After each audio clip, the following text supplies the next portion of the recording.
Hello and welcome to Mr. Clark After Dark, everyone. My name is Lucas Clark and I am a certified educator with Alberta Education and the Alberta Teachers Association. All conversations and interactions exchanged is intended for educational and entertainment purposes only. In no way does the content discussed intend to be in violation of the ATA Code of Conduct or to deliberately target any individual student, teacher, or to belittle or demean the profession in any way. If you have something that you would like me to discuss or have a story of your own to share, please reach out at mrclarkafterdark@gmail.com, or you can also send me a direct message on Instagram at Mr. Clark After Dark. Hope you all enjoy the show, and please do not forget to subscribe. Today I have on the one and only Shannon Dube. Shannon is currently the president of the ATA Local 48 and is also the Elementary Numeracy Coordinator for the Fort McMurray Public School Division. On part one of our conversation here, Shannon and I discussed the weirdness of incentivizing teachers out of the classroom, how people who leave the classroom are viewed with lesser value for no longer being in it, and the identity crisis that comes with it, planning professional development sessions for more than 800 teachers, the most common complaints from teachers about professional development and how to plan around them, trying to develop the teacher as a whole within group sessions rather than targeting their individual specialty, how teachers are no longer trusted to do their jobs effectively, where the funding comes from for local PD, the post-COVID quote-unquote learning loss, or if it even exists, and the bias that comes with believing it, how the government is tying funding to learning loss, the anti-intellectual society that we currently live in and its challenges for teachers, how school cultures develop in isolation, the influence you have teaching the same student over several years, and much more. Thank you all for tuning in, and I hope you enjoy the show. I think she would. You'll wear eventually. her now. I'm sure. Yeah, that is what marriage is all about, isn't it? No, but There comes a day, for sure. yeah. Okay, Shannon, how's it going? It's going good. That's good. Yes, thank you. I have a joke for you. I'm ready. So, why did the chicken cross the playground?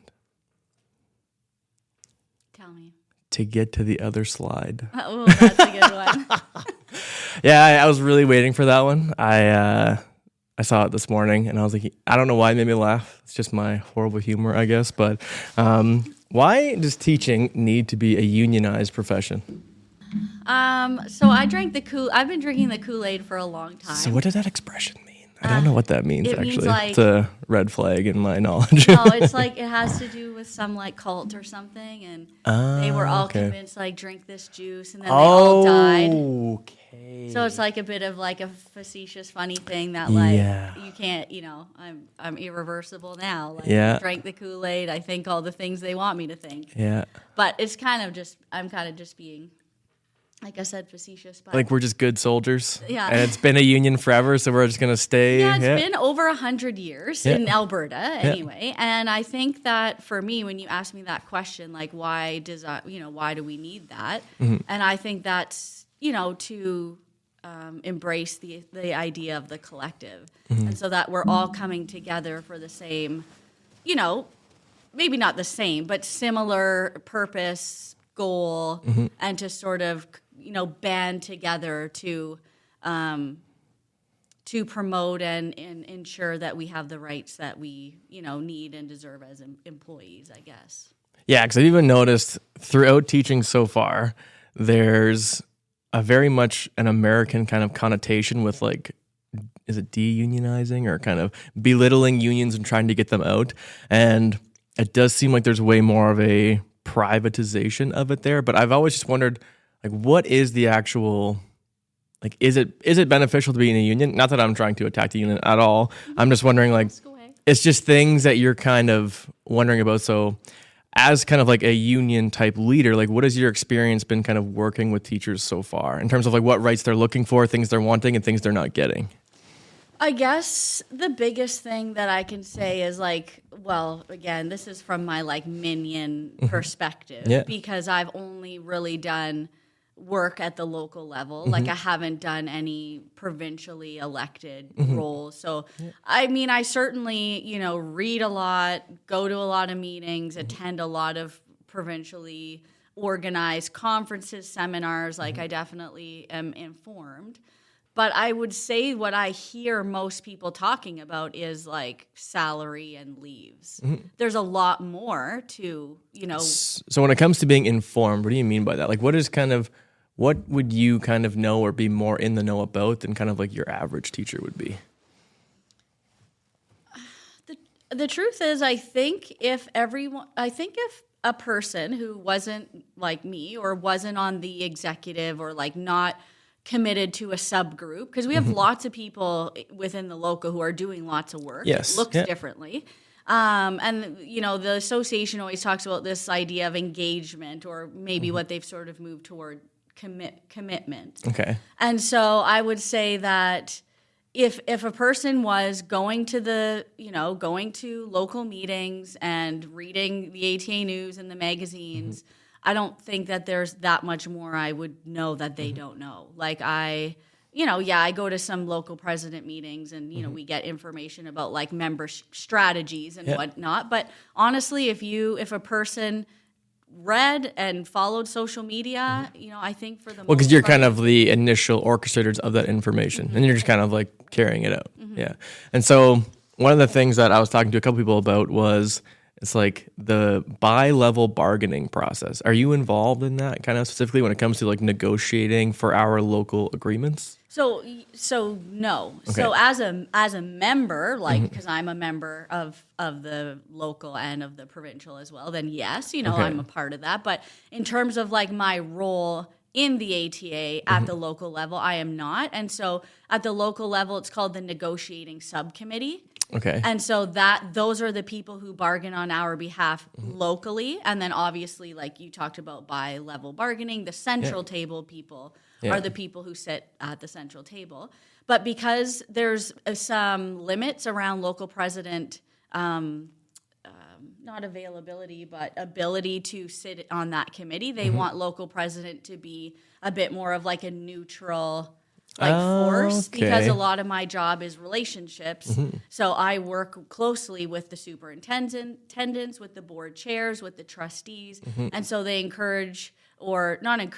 insist that the local president is more of a position that's not sitting right there at the table. Like you're not really like an adversary to anyone kind of thing. You're kind of meant to kind of represent that a little bit. Yeah. And so how does it feel to kind of like embody the representation of teachers? Is it like a weird position, or is like has it become easier for you over time? Or yeah, that's a good question. It was weird at first. I was always like, fake it till you make it, fake it till you make it. So it felt like a really overwhelming responsibility at first. Because it seems like a very overwhelming. Because it seems. Right now, there's a little bit of sour milk in the profession. Kind of seems like when you're drinking or sour Kool-Aid, I guess it's a little sour. But it seems that it's very hard to please anyone. And so when you're in that kind of a position, so like, what are your kind of thoughts on that? I honestly, my biggest goal and what I've always tried to do is just listen to people. So like I build relationships, and I was lucky when I got in this role because I already knew a lot of people. I had been in the division for, I think, what would it have been? 10, 11 years. Okay. So I had and I'm from Fort McMurray, so like I know people in the community already, so I think that at first it seemed overwhelming, but as I've gotten into it, I just know that at the end of the day, people want to be heard, they want to be seen, and I feel confident that I can do that for people. It's not always perfect, and that I can be an advocate for them. And I used to get a little bit maybe nervous, where it's like, I'm speaking on behalf of people, like you said, I'm representing. But now I feel confident in that, and I hear what people are saying. And I feel that I can advocate for them and be a good representation for the teachers, at least in Fort McMurray. So we have about 800 members. Oh, I did not realize there was that many. Interesting.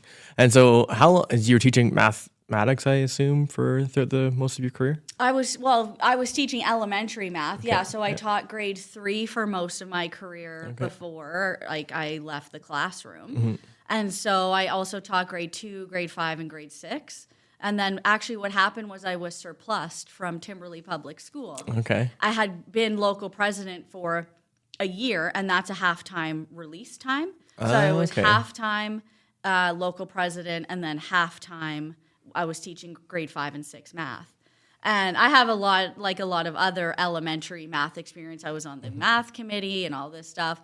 And then Phil Marr called me and was like, hey, like, you're surplus. Do you want to do a halftime ECDP? And I was like, absolutely not. And for anybody who knows me, they'd be like, yeah, no, she wouldn't do that. Yeah. And then they were like, well, we're thinking of like funding this coordinator position again because it hadn't been funded for a couple of years. Mm-hmm. Aaron Keka had been math coordinator. Kirsten Mercurdy had been math coordinator. Okay. What is that? Lori Weinberger. And so they had kind of come before. And I was like, well, I'll apply. Like, I didn't really know what else to do because I'd just been surplused like, from the school. You didn't really give me much choice. I know. I was like, okay. So you know what? I did, and I interviewed, and I ended up getting the job, and I love it. So I'm really fortunate to have that ability. I wasn't ready to leave the classroom. Like, I wasn't in that, you know, like, okay, like, it's time for me. Like, I was in shock, and I had an identity crisis for like 6 months outside of getting that role. So what was the identity crisis? Like, it was just like, because the pace is different. Like, some people kind of, I don't know. I want to be careful about what I say. Yeah. The sense I get from people sometimes is that there may be a little bit less of a value put on someone who's not in a classroom, you know? Well, and so, yeah, that's actually, even from the beginning of university, when obviously you're going into teaching, you're kind of doing some research, and not that people go into teaching for money, but it's, you kind of go in, even that kind of narrative around it is kind of weird, I've thought a little bit about. When it comes to, it's like, okay, it's like, this is going to be my career. Obviously, I want to have a family, have a house, etc. Like, you want to be able to provide a good standard of living for your family, even if you don't go into profession for money specifically. But it always struck me strange that we incentivize leaving the classroom. Mm-hmm. So what do you think about that? Because that kind of ties into there's less value placed on people that are in the classroom. And now that are not in the classroom.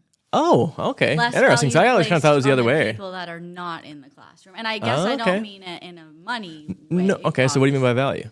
Like, my worth as a teacher is a little bit less, I find. Nobody said that to my face. Okay. But I really get the impression that it's like, well, you don't know what it's like anymore. Well, like, but you're not here. Like, you don't.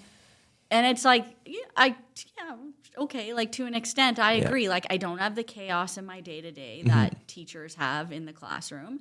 It gives me a little less cred because I'm not currently in the classroom. Mm-hmm. I would say that that's a feeling I felt, and I'm okay. You know, I'm okay with that. But that's a bit where the identity crisis came in because, like, well, I'm not like. I didn't have those same relationships anymore. Like, people, Miss Dube, like, waving at you in the grocery store and, like, coming up and hugging you every day. So, like, all of a sudden I'm working in this office, and I'm really privileged because I still have the opportunity to work in classrooms. And I love going in to classrooms. I was at Walter Gladys Hill in the grade 2 class last week, and they were so adorable. We did all this fun math stuff, and I love it. I miss that a lot. But I do like my job, and I do like working closely with teachers and getting to, you know, dare I use the word inspire a little bit, inspire them a little bit to maybe, like, give something new a try, or, like, do something, you know, maybe that's a little bit uncomfortable or foreign to them. And I like being able to show them that it's okay to take a risk, and it's okay to give it a go, and, you know, do something that might benefit your students. And so part of your role as, like, so is ATA local president? Is that the official title? Role, okay, yes. Yeah. And so when it comes to, like, we had was it the professional? We had ATA Day? Institute Day, right. Okay. So when it comes into, are you kind of part of the planning and, like, organizing for that? Mm-hmm. So now that you're kind of, like, outside the classroom and you're trying to organize professional development for teachers, what do you kind of look for of what you're trying to provide to teachers in this new role? Yeah, that's a good question. A lot of what we get, a lot of ideas from GETCA, and honestly, at the end of the day, it all comes down to how much money we have to bring people in. So we do try to use a lot of people from the ATA. There's some amazing, incredibly talented people there, so we'll try to bring them in as a speaker. We take member recommendations. So they might say like, hey, you know, Dan St. Romain was really awesome at Get-Go. Could you bring him in? And so we have a little bit of flexibility because we do typically in-person and virtual stuff. So it kind of just comes with money, what people have recommended, and, you know, we try to have like a bit of a theme from year to year. But the biggest complaint we get from members is there's not enough like specified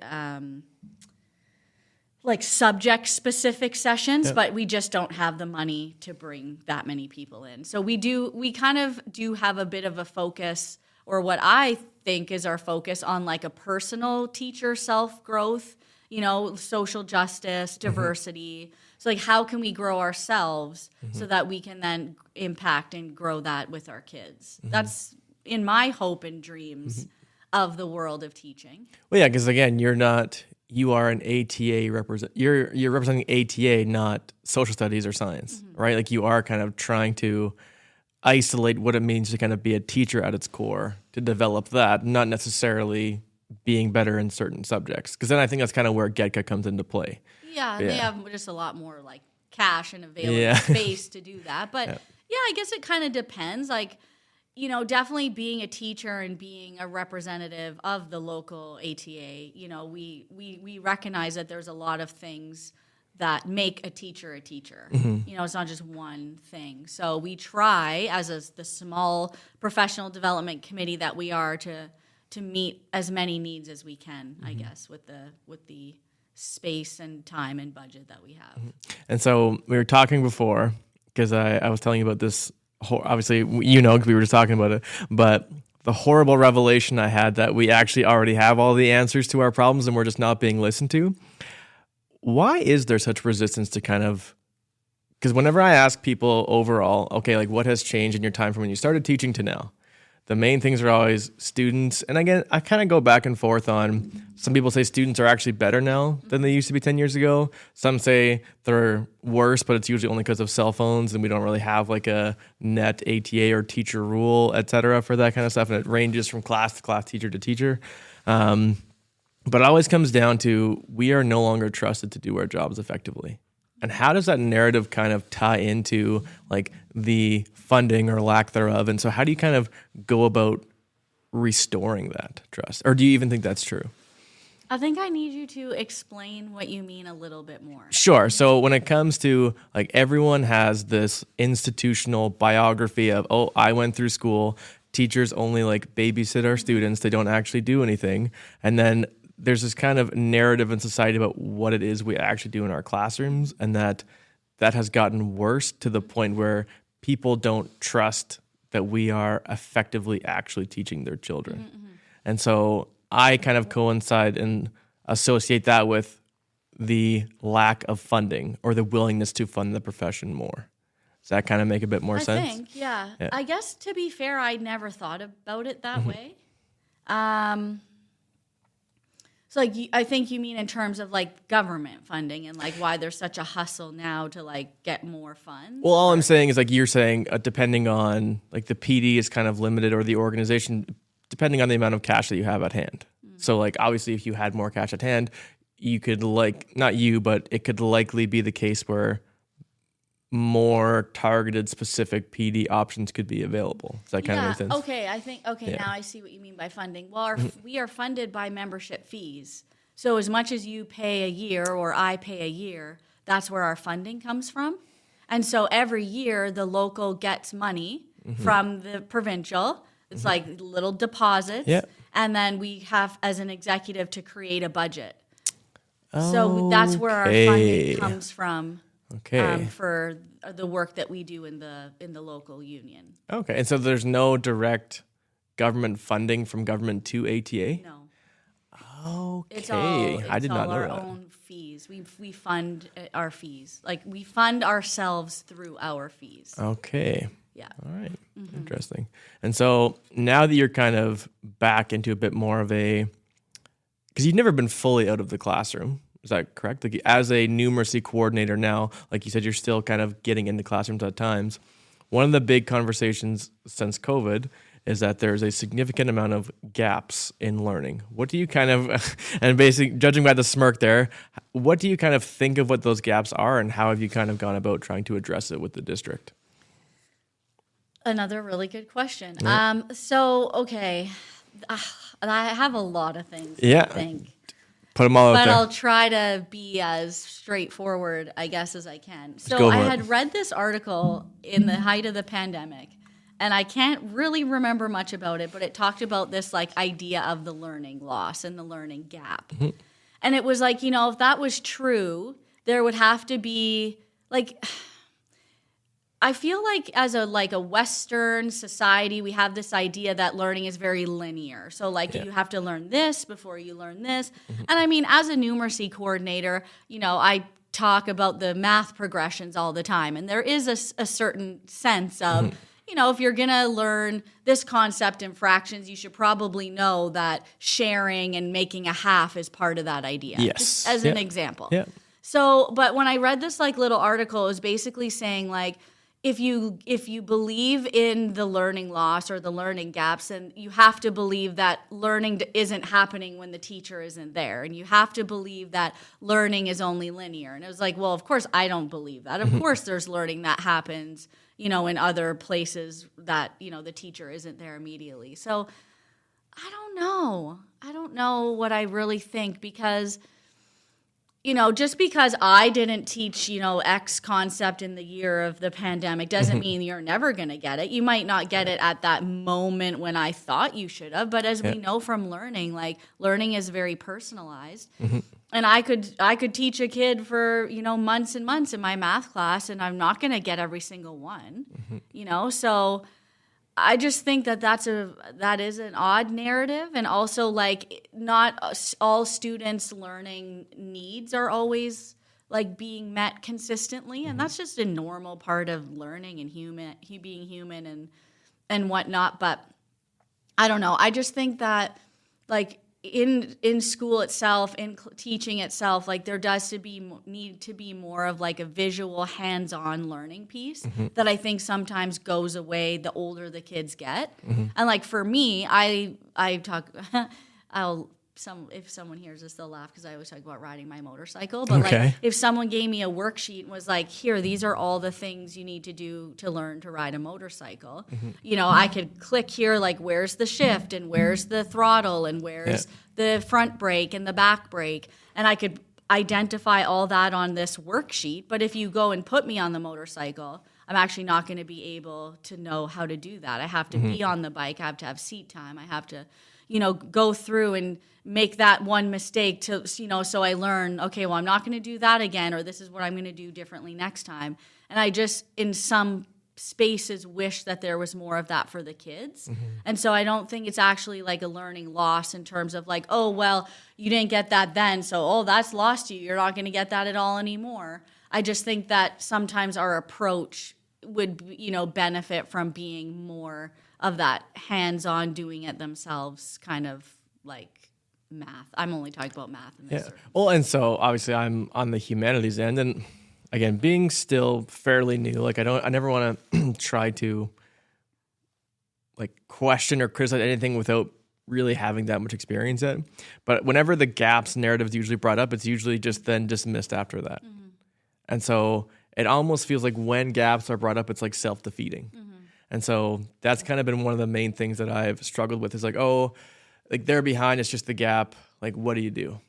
Yeah, it's a bit dismissive. Yeah, and I'm I just don't, because again, this is kind of the normal for some of the newer teachers, they say, things before COVID where it's kind of the make teaching great again kind of thing, where it's things used to be so much better, we used to be listened to, parents used to all be perfect, and I'm I just don't think that was ever the case, even though, again, I'm still judging being fairly new. Right. And so one of the other, again, a pretty common statistic that I've actually gotten mixed responses on was we're kind of in the midst of a teacher shortage. Mm-hmm. Do you agree with that? I think I do. Mm-hmm. Yeah, I think I do because, I think we've always been in a shortage up in McMurray in a way because we're north and we're more isolated. But I think that this is probably the first time in a long time that I've seen so many empty positions for so long. And then so many TAS people in roles as well, like for longer terms. Yeah. So I think I do think that. I think that there's a lot of people who leave the profession really early, and that's probably been exacerbated, I think, by, if you want to say the pandemic, or if you want to say just like society being what it is, and like you said, people losing faith or losing trust in teachers to do their job in the first place, and being like attacked or called out on things. And it's like, oh, I'm sorry, we actually have 4, 5, 6 years of university. That doesn't make us perfect. No. But we're certainly trained and educated and qualified to be teaching. It's just a wild world right now. Yeah. So just coming back to learning loss, like I don't think of myself even with things like, oh, I didn't go to that course, so I lost that learning and I'll never get it again. So I just think it's an interesting thing. Now the government's like tying funding to learning loss. So like in my role, I support, I don't do all the things, but support with data to show, okay, well, these kids are at risk and these kids are not at risk. And then they call it like the learning loss funding, which I think is also interesting. So what does the funding kind of do to aid in learning loss? Is it just like adding extra support? It can add extra support. It can add extra like resources and things. So it's just an interesting time. And so what makes the time interesting or different? And again, there's not like an exact answer to that question, but I don't know. I think it's this a bit of this like anti-intellectual society sometimes. Like you don't trust expertise. Like I think we as a collective, some people aren't trusting that expertise, which I think is scary. Yeah. Personally. Yeah, and then just the same thing everyone talks about all the time, like having like the platform to just say and do whatever you want gives people like this weird, I don't know, arrogance or like entitlement or whatever it is. But and you know what, for the most part, like I try to be like a positive, not in a toxic way, like everything's just fine, but like more of like I like to see the good in people, and I like to think that people are doing their best. I'm a half cup. What is this? Cup half full. Yeah, that's what it is. Cup half full type of person. So I don't want to say like, oh, everyone's just doomed and it's so bad right now, but definitely there is a bit more of a lack of trust. And I just think that comes from the divisiveness of internet sources and things. Yes. Yeah. And well, one of the most like hilarious things, not hilarious, maybe more scary, but I remember specifically because I went down to diploma marking last year, and there was a guy, I'll tell you, I can't remember his name, but I'll tell you, you might know who I'm talking about. Anyway, and we were chatting, and he just, out of nowhere, he's like, I just don't understand why anyone would want to enter this profession right now. And I was like in my first year, and I was like, okay, cool, man. Like, nice to meet you too. I'm like, well, I'm just like, is every profession like that? Like, is that just kind of is that a new norm? And that seems to kind of be getting worse. It seems like teachers love their job until they think about it. And then they're just like, geez, like, what are we doing here? And I guess I'm just trying to reconcile that of, like, I've loved it so far. I'm enjoying it. I'm so happy for you. But then I'm also thinking, so great. Well, and I'm also thinking, like, I went to school for like history, poli-sci, etc., and now I went into high school social right away. That's exactly what I wanted. Yeah. So does your perspective on teaching change depending on what you're teaching or where you're teaching? Because one thing I did kind of like subbing for a few years is that every school kind of creates its own culture, which is, and they kind of like develop in isolation, which was a weird kind of realization because you assume as a parent or student growing up, like, oh, every school is the same. You do the same courses, but every single experience is going to be so different. And I think when it comes to where society is now, like everyone needs an answer or needs consistency, and they can't grapple with the effect of, okay, if you take Mr. Clark's grade 11 class, it's going to be different than Miss Dube's grade 11 class. Exactly. And that's the part when it comes to, okay, in teaching, like, well, then that must be bad if they're different. One must be worse if that's the case. I know. But That's such a great way to put it. Well, and it just doesn't make sense to me why, like, if you're expecting the same thing from every person, that kind of goes against the individual people having something different to offer, which I think is undervalued. Yeah. What do you think about that? I love it. I couldn't say it better myself. Yeah. I think it's a great point. I think people have become more scared of the unknown or the differences, like you say, and want to compare and shoot, like pit one against the other almost. But I like how you said that. Like one difference here and one difference there is actually what makes it good and what makes it unique and what makes it special. Well, because I've even thought about, I'm like, if I teach a student grade 10, 11, and 12 social studies, I'm like, there's so much of their worldview that I'm potentially influencing, which I'm hoping is not a bad thing. Yeah. But I think they need two other teachers. Like, I think they need not need my perspective, but if you're going to have multiple teachers, try to have them exposed to multiple different perspectives. Even if we have the same perspective on most things, having that different kind of role is kind of the difference. That's what makes kids become well-rounded. Again, I'm not a parent, but like, you want kids to have a variety of people in their life. That's why I think they say it takes a village for more than one reason. But because you want your kids, I would think, again, not being a parent, to be positively influenced in multiple ways by multiple people. And to me, that's what is so amazing about being a teacher, is that we get to touch so many lives and minds and hearts, because, we have that ability to connect with them as they do us. And I'll tell you, those kids have taught me way more than I've ever taught them. So like, it's like that reciprocal, connected relationship. And if that's being devalued or distrusted, like, I think that's really super awful and sad. And there are some stories that are, bad or scary, but I feel like those get turned into, like, people think that's the norm. Hello again, everyone. Just wanted to say thank you for taking the time to listen to our conversation here today. If there are any issues with professional conduct or you would like to share your own story, experience, or have something you would like to contribute to the show, please reach out at mrclarkafterdark@gmail.com or send a direct message on Instagram to @mrclark.afterdark. Hope you all enjoyed, potentially found something of use, and of course, please do not forget to subscribe. See you next time, unless you're scared.